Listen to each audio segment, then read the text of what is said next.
আসসালামু আলাইকুম ওয়া রাহমাতুল্লাহি ওয়া বারাকাতুহু। আপনাদের সাথে আছি আমি মোহাম্মদ হোসেন আজাদ। আমরা গত ভিডিওর মধ্যে পড়েছি হরকতের উচ্চারণ আইন পর্যন্ত। আমরা এখন আইনের পর থেকে হরকতের উচ্চারণগুলো পড়ব ইনশাআল্লাহ। তাহলে শুরু করা যাক। বিসমিল্লাহির রহমানির রহিম। গইন জবর গ, গইন জের গি, গইন পেশ গু, গ গি গু।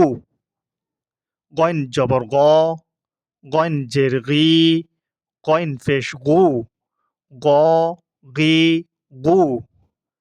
ফা জবর ফা, ফা জের ফি, ফা পেশ ফু, ফা ফি ফু।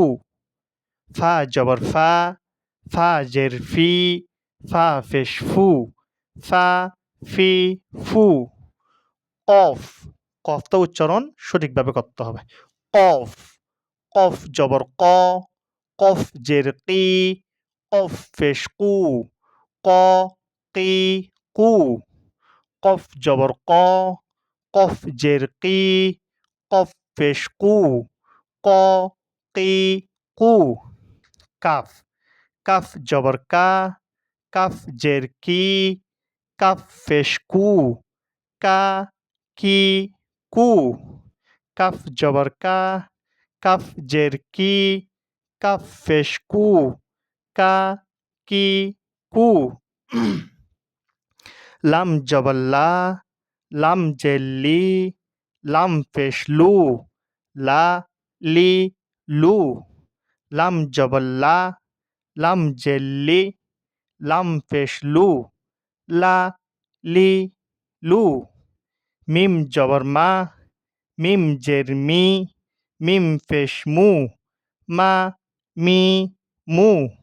মিম জবর মা, মিম জের মি, মিম পেশ মু, মা মি মু। এই ভিডিওর মধ্যে এতটুক থাকবে। আমরা আর বাকি হরফগুলা পরবর্তী ভিডিওর মধ্যে ইনশাল্লাহ দেখব। আপনারা যারা আমার এই চ্যানেলটা দেখবেন অবশ্যই সাবস্ক্রাইব করবেন, লাইক দিবেন, কমেন্ট করবেন, নিজে দেখে শিখে আরেকজনকে শিখার সুযোগ করে দিবেন শেয়ারের মাধ্যমে। আল্লাহ হাফেজ। আসসালামু আলাইকুম ওয়া রাহমাতুল্লাহি ওয়া বারাকাতুহু।